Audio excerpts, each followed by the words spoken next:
우리 참자 거짓자라는 제목으로 말씀 전하겠습니다. 제가 안산에서 사역할 때 외국인 사역을 조금 했습니다. 외국인들이 한국에 와서 이렇게 적응을 하다 보면요, 한국 음식을 조금 지나면 참 잘 먹습니다. 김치도 곧잘 드시고요, 고추장도 잘 드시고, 뭐 또 순대볶음 이런 것들도 잘 드세요.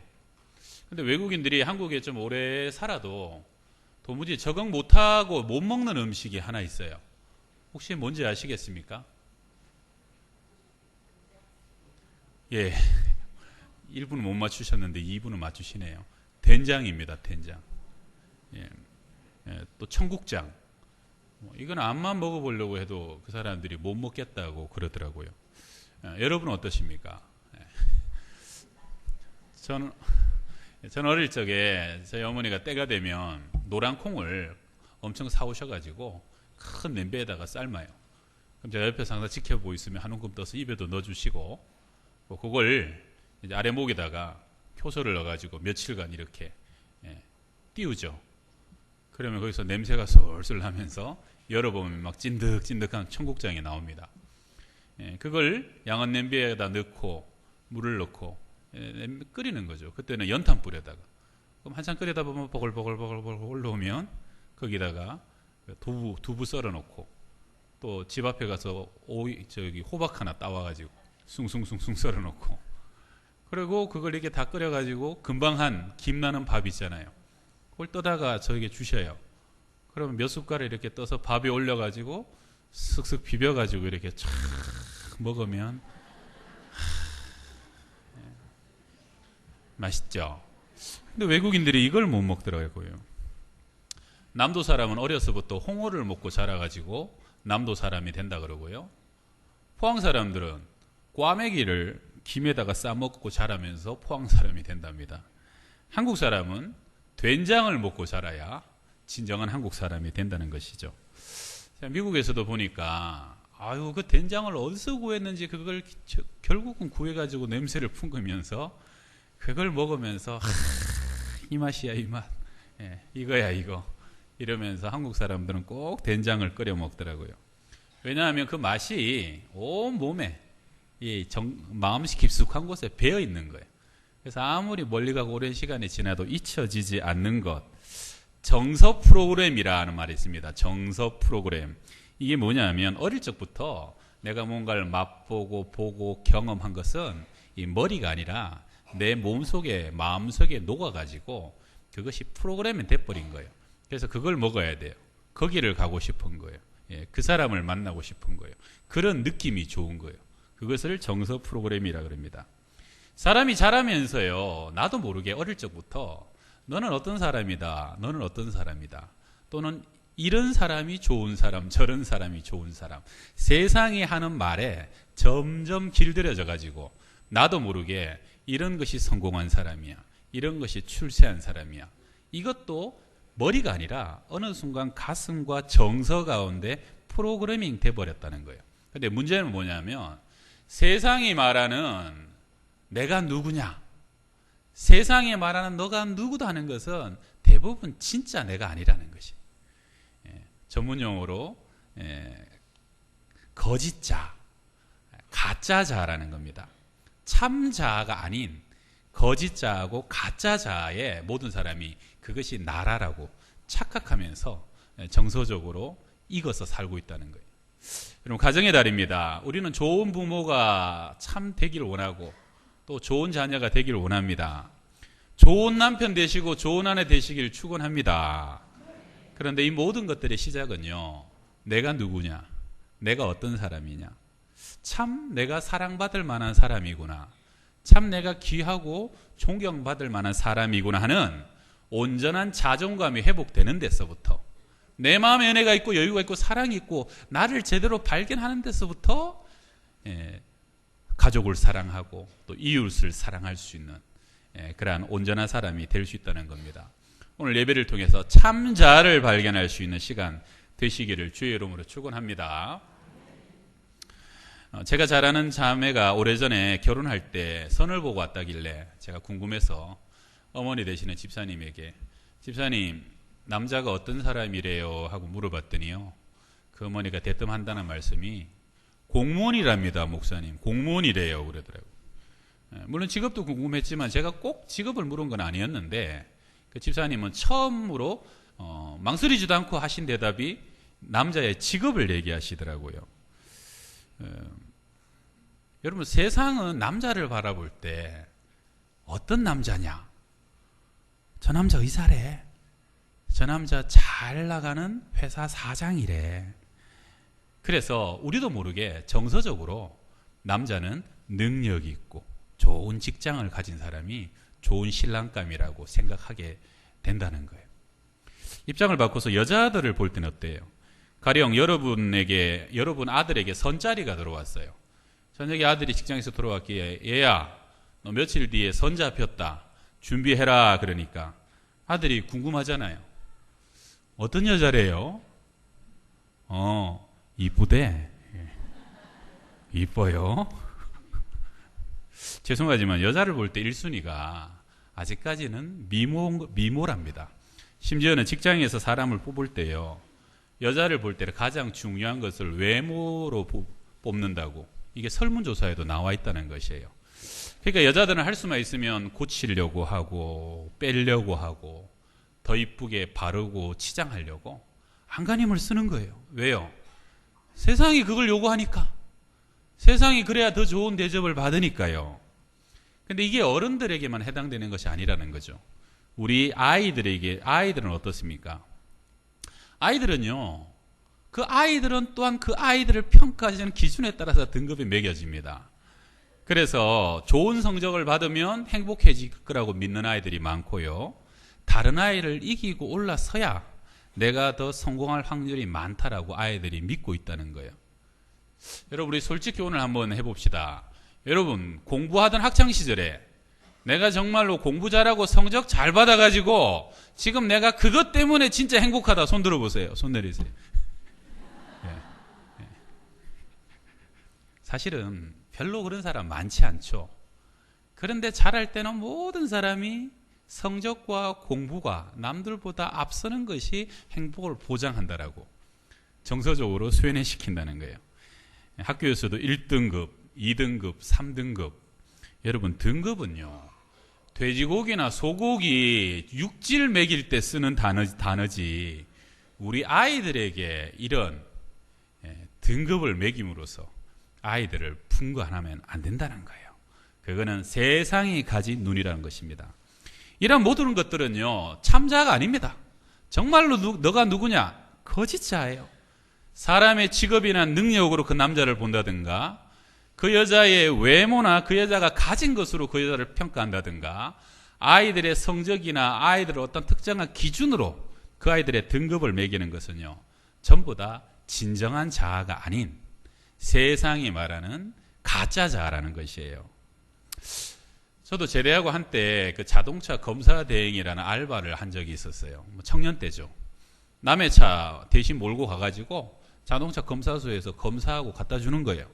하루에도 이렇게 몇 대씩을 검사하는 알바를 했어요. 그런데 어느 날은 티코를 검사하러 가는 거예요. 티코를 타고 이렇게 가면요, 희한해요. 차가 작은데 나도 작아지는 것 같아. 그리고 괜히 그냥 행동도 말도 그냥 소심해지고. 근데 또 어떤 날은 큰 차를 몰고 가는 거예요. 아주 그냥 멋진 세단들. 어떤 날은 외제차도 그냥 한 번씩 검사하러 가거든요. 그럼 희한해요. 이 외제차는 내 차도 아닌데 그냥 이렇게 몰고 가면 이렇게 딱 이렇게 신호등에 쓰잖아요. 그러면 괜히 옆에 티코 서 있으면 창문 내려가고 한번 씩 훑어보고 뭐 내가 갑자기 큰 사람, 특별한 사람 된 것처럼. 근데 여러분, 세상 사람들이 그런 사람이 많아요. 자기가 큰 차 타고 다니면 크다고 생각해요. 특별하다고 생각해요. 그리고 남자들이 특별히 차 작고 지갑에 돈 없으면 괜히 위축돼가지고 자기 자신도 그냥 찌그러진 사람인 것처럼 생각하고, 그거는 내가 지금 속고 있는 거예요. 스스로 내 자신이 또 속지만 나의 세상의 가치와 정서에 나도 모르게 속고 있다는 것이죠. 차 크다고 큰 사람 되고, 큰 평수 산다고 큰 사람 되고, 여자들 피부에 광택 좋다고 대단한 특별한 사람 되면요, 그것은 세상이 말하는 기준이라는 겁니다. 여러분, 꽃들에게 희망을 이라는 우리 동화는 아니지만 아주 쉬운 책자가 있는데요, 그 책의 마지막에 보면 이런 내용이 있습니다. 애벌레들이 하늘 끝까지 기어올라가지고 큰 그 어떤 기둥을 이루고 계속 그 길을 애벌레들이 서로 앞사람을 끌어내리면서 기어올라가고 있어요. 그런데 어떤 애벌레 한 마리가 열심과 특심을 다해서 엄청 열심히 성실히 기어올라서 앞에 놈을 타고 올라가고 끄집어 내리고 해가지고 정상까지 올라갔어요. 야, 1등이다 하고 올라갔는데 거기 한 마리가 먼저 와 있는 거예요. 그래가지고 거기서 기뻐서 주위를 쫙 돌아보면서 이제 그냥 즐거움을 누리는데, 돌아볼수록 실망감이 확 몰려오는 거예요. 뭐야 이거, 아무것도 없잖아, 이게 다야? 뭐야? 이랬더니 앞에 먼저 와 있던 애벌레가 조용히 다가오더니 귀에다가 이러는 거예요. 임마, 조용히 해, 뒤엔 놈들 듣겠어. 저놈들은 지금 우리 이 자리가 대단한 줄 알고 우리를 동경하고 있단 말이야. 조용히 해. 여러분, 참 어떻게 보면 슬픈 얘기죠. 참, 그런데 더 불쌍한 것은 뭐냐 하면요, 세상 사람들이, 뒤처진 사람들은 앞 사람을 이기고 내가 그 자리에 올랐으면 행복할 것처럼 착각하면서 너무나도 오랜 세월을 살아간다는 거예요. 앞에 먼저 도달한 사람들은요, 뒷사람에게 추월 당하지 않으려고, 끌어내림을 당하지 않으려고 몸부림치면서 그 자리를 지키면서 살아간다는 것이에요. 마치 잡아도 잡을 수 없는 파랑새와 신기루를 잡으려고 온 인생에 수십 년을 살다가 막상 큰 집도 마련해보고 높은 지위도 올라간다고 하더라도 그것에는 결코 만족할 만한 행복이 없고, 그것으로 나의 참 자아를 내가 세워갈 수 없다는 것을 깨달을 때는 너무 늦다는 것입니다. 그러면 우리의 참자아가 무엇입니까? 한번 같이 따라해 볼까요? 참자아는 하나님 눈에 비친 내가 참자아입니다. 하나님이 바라보시는 나, 세상에 바라보는 나가 아니라 하나님이 나를 창조하신 하나님이 나에게 너는 어떤 사람이다라고 말할 때, 그것이 참자아라는 거예요. 갓난아기가요, 처음에 태어나면 그 아기는 자기 자신에 대한 존재감도 없어요. 자기가 누군지는 더더욱 모르죠. 그런데 그 아기가 엄마가 다가와서 아이를 얼마나 이뻐하고 그냥 사랑하고 아이를 보면서 기뻐하고 그 얼굴에 웃음이 한박하면 그 아이는 엄마의 눈 속에 비친 자기 모습을 보면서, 아, 나는 정말로 사랑받는 사람이구나, 나는 정말로 사람을 기쁘게 하는 사람이구나, 야, 나는 정말로 귀한 존재구나 하면서 거기서부터 자기의 자존감이 생기고 내가 누군가를 처음으로 깨달아 간다는 거예요. 여러분, 사람도 마찬가지입니다. 나를 지으신 하나님의 눈에 비친 나, 그 하나님이 나를 너무너무 있는 모습대로 사랑하시고 귀하게 여기시고 내가 너를 인하여 기뻐하노라라고 말씀하실 때, 바로 그 하나님이 나에게 말씀하시는 내가 진짜 참자아라는 것입니다. 할렐루야. 제가 안산에서 존경했던 노부부가 계셨는데요, 남자 집사님은 안수 집사님이셨고 여자분은 권사님이셨어요. 권사님은 참 기도를 많이 하셨어요. 새벽에 참 오랫동안 기도하시고, 제가 신방 가면은 어려운 신방에 꼭 모시고 가면 그렇게 힘있게 기도해 주시고, 남자분도 부부가 참 새벽마다 나오셔서 새벽 기도 참여하시고 교회에 아주 봉사를 열심히 하셨는데, 그런데 이분이 교장 출신이셨는데 나중에 큰아들이 사업하다가 좀 안 돼가지고 그걸 메꾼이라고 연금 이런 걸 다 날렸어요. 그래서 노후에는 두 분이 자그마한 이렇게 방을 월세로 얻어갖고 사셨어요. 제가 처음 그 집에 신방을 갔더니 저보고 그러더라고요. 아이고, 목사님 죄송합니다, 늙어막하게 인생을 잘못 살았는지 이 모양으로 삽니다, 그러시는 거예요. 뇌경색으로 생각보다 빨리 돌아가셨어요. 제가 사흘 동안 장례를 다 집례했죠. 장례식 때 오고 가는 사람들을 가만히 보니까요, 이 집사님이 너무 잘 사신 거예요. 아이들을 가르칠 때 성실과 최선으로 아이를 잘 가르치셨고요. 기도하는 부부로 평생 교회 섬기며 사셨고, 아들, 손주들도 얼마나 믿음이 좋은지. 그리고 당신에게 있는 거 다 주고 꼭 나무로 치면 그루터기 같은 인생을 사시다가 그렇게 주님 품에 평안히 안 계셨더라고요. 세상 사람들 보기에 내가 지금 지하 셋방에 산다. 세상 사람들 보기에 가진 것이 없고 아무런 직위가 없다. 그건 중요하지 않습니다. 연세 드셔서 돈도 좀 있고 사회적인 명성도 좀 있으면 좋겠죠. 그러나 그것은 하나님께서 평가하는 나는 아니라는 겁니다. 하나님께서 진짜 나는 누굽니까? 하나님이 바라보시는 나, 하나님이 평가하시는 나, 하나님이 말씀하시는 내가 진짜 나라는 것이. 여러분, 대한항공의 땅콩 회항 사건을 기억하시죠? 몇 년 전에 그때 그 한 여자가 비행기를 탔는데 그쪽이 그 승무원이 땅콩을 봉다리에 담아갖고 이렇게 하니까 불같이 화가 났잖아요. 그러면서 막 엄청 화를 내면서 결국은 비행기도 돌리고 그냥 엄청나게 모욕을 주면서 대서특필됐죠, 신문에. 근데 그때 그 여자의 마음이 작용한 마음이 뭡니까? 내가 누군 줄 아는데 지금 나한테 이따위로 서비스하느냐 이거예요. 내가 이 대한항공의 회장의 딸이고 부사장이라 이거예요. 감히 니까지 끼 나한테 이렇게 대할 수 있냐는 거예요. 무릎 꿇어, 빌어, 비행기 돌려, 넌 내려. 그리고 다시 비행기를 출발했다는 거 아닙니까? 나를 과시하는 거예요. 내 힘을 보여주는 것이에요. 왜입니까? 그게 내 모습이라고 생각하는 거예요. 그게 나라고 생각하고 있으니까 사실은 자기 자신도 속고 있는 거예요. 결국 어떻게 됩니까? 그 거짓자에 속아서 너무나도 처절한 대가를 치렀죠. 사탄은 오늘도 우리에게 유혹합니다. 우리에게 속삭입니다. 네 힘을 과시해라. 네가 가진 것을 자랑해라. 그래야 사람들이 네가 누군지 알게 될 것이라는 거예요. 예수님은 2000년 전에 이 땅에 오셨는데 예수님에게도 사탄은 유혹했습니다. 네가 만일 하나님의 아들이거든 이 돌이 떡이 되게 해봐라. 이 돌이 떡이 되게 하면 네가 하나님의 아들이라는 거예요. 그리고 저기 높은 성전에서 뛰어내려봐라. 천사들이 너를 딱 받들어주는, 그것을 보고 수많은 사람들이 너에게 갈채를 보낼 것이고 박수할 것이고 너의 능력을 통해서 너 자신이 하나님의 아들인 것을 증명하라라고 그렇게 유혹했습니다. 그런데 예수님은 거기에 굴하지 않으셨어요. 왜요? 예수님에게는 너무나도 확실한 자존감이 있으셨어요. 주님은 세례를 받으실 때 하늘이 갈라지고요, 성령이 비둘기같이 당신이 임하시면서 하늘로부터 큰 하나님의 음성이 울려 퍼졌습니다. 너는 내 사랑하는 아들이라. 내가 너를 기뻐하노라. 너는 내 사랑하는 아들이다. 내가 너를 기뻐하노라.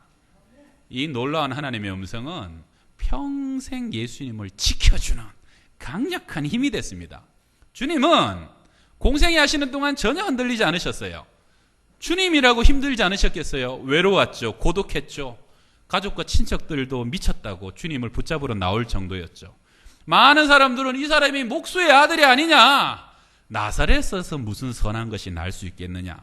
대적들은 끊임없이 예수님을 핍박했고 대적했고요, 쉼없이 예수님을 정죄했습니다. 공격했어요. 그런데 예수님은 한 번도 낭망하거나 낙심하지 않았고요, 흔들리지 않았어요. 당신을 증명하려고 몸부림치지도 않았어요. 우리가 분명히 기억할 것은 예수님이 온 세상을 구원하고 난 뒤에, 예수님께서 대단한 업적을 해놓고 난 뒤에 너는 내 사랑하는 아들이라고 주님께서 하나님이 말씀하신 것이 아니라는 거예요. 무명이었을 때, 아무런 사역도 하기 이전에 그저 목수의 가난한 아들일 뿐이었을 때 하나님은 너는 내 사랑하는 아들이라. 내가 너를 기뻐하노라. 이것이 어떻게 우리 예수님에게 하시는 말씀이시겠습니까?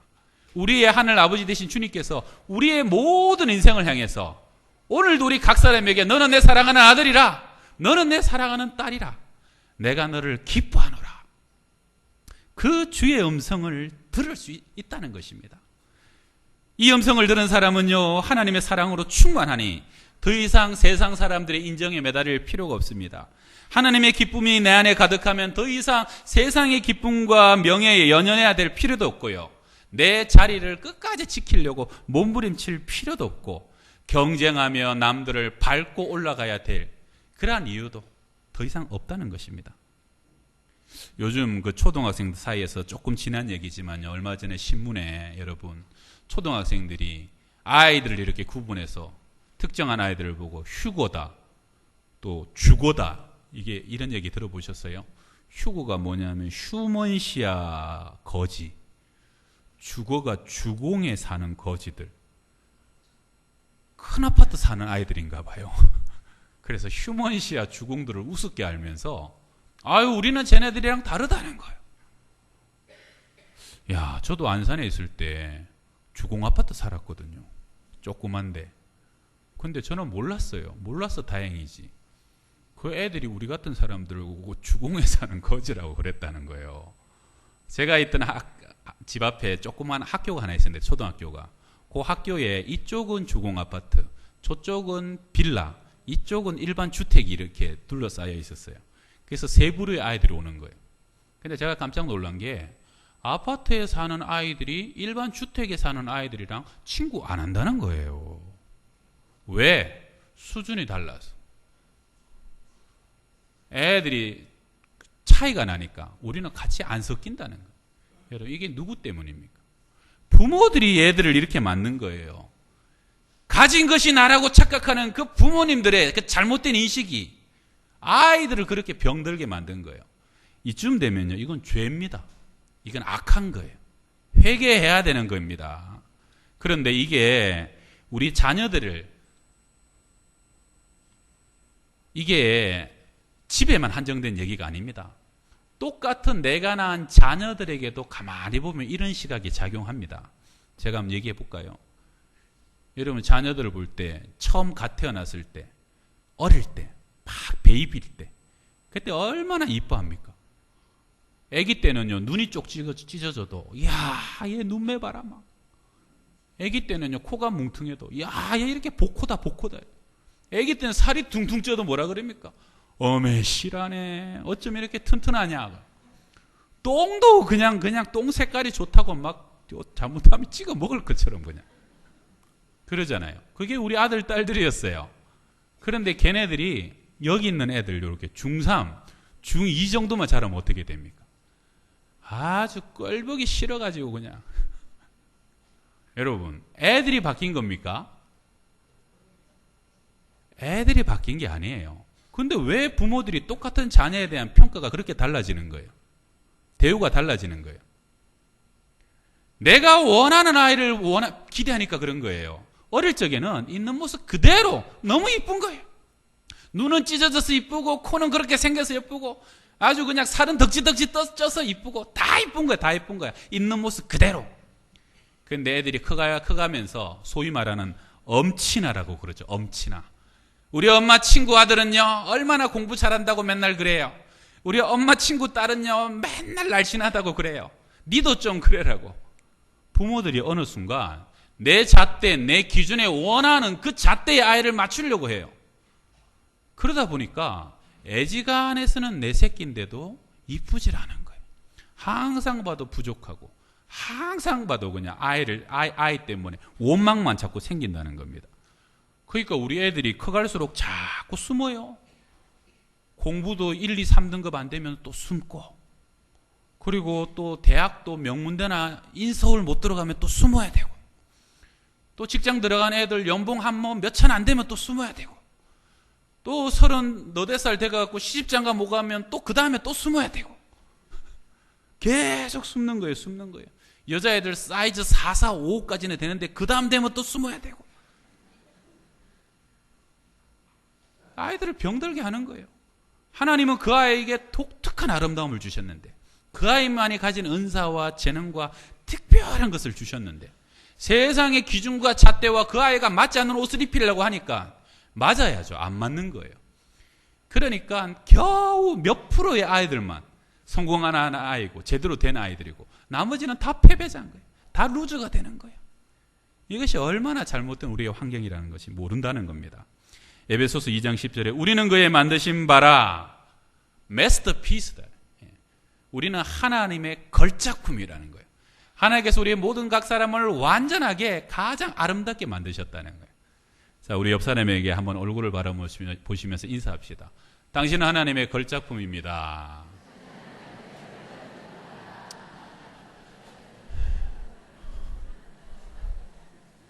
우리는 하나님의 걸작품인 줄 믿습니다. 세상에서 둘도 없는, 하나밖에 없는 하나님의 독특한 걸작품인 줄 믿습니다. 아이가 변해야 되는 것이 아니에요. 내 눈이 변하면 되고요. 내 마음과 내 생각이 변화되면 우리의 가정은, 우리의 관계는 그전보다 훨씬 더 편안하고 행복한 관계가 될 줄로 믿습니다. 마지막 얘기 하나 하고 제가 마치겠습니다. 헨리 나우엔이라는 사람이 쓴 하나님이 사랑하시는 사람 아담이라 하는 책이 있습니다.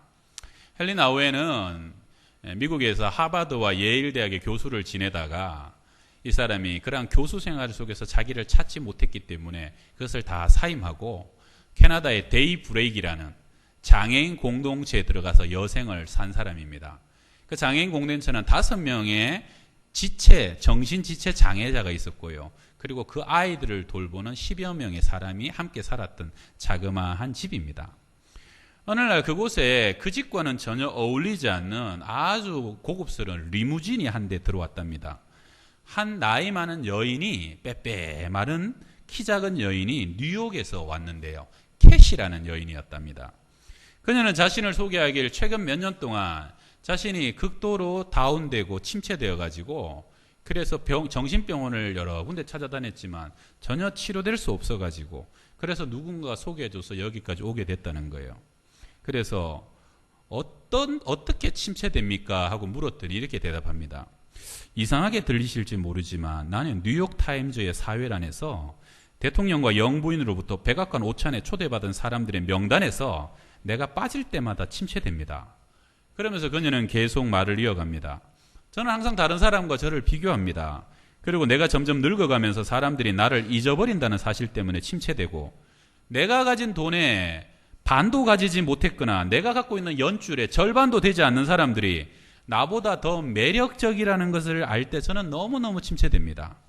그리고 이 모든 것을 그보다 자신을 더욱더 침체되게 만드는 것은 자신이 만약 이 모든 것을 잃어버리긴다면 과연 세상에 진정으로 나를 사랑해 줄 사람이 한 사람이라도 있을까 하는 생각에는 극도로 침체된다는 거예요. 그리고 마침내 그녀는 눈물을 흘리면서 이렇게 말합니다. 나를 둘러싸고 있는 이 모든 것이 다 없어진다면 아마 나는 내 자신이 누구인지도 모르게 될 것입니다. 헨리 나우엔은 그 여인을요 5명의 장애인이 함께하는 저녁 식사에 초대를 합니다. 아담과 존과 로지, 로이, 마이클이라는 그 5명의 장애인과 함께 그녀는 저녁에 식사를 하게 되고요. 그 장애인들은 세상에서 가장 가난한 사람들이었지만 캐시 여인은 그 장애인들과의 식사를 통해서 그들 안에 있는 가장 풍성한 부유함을 그날 밤에 경험하게 됩니다.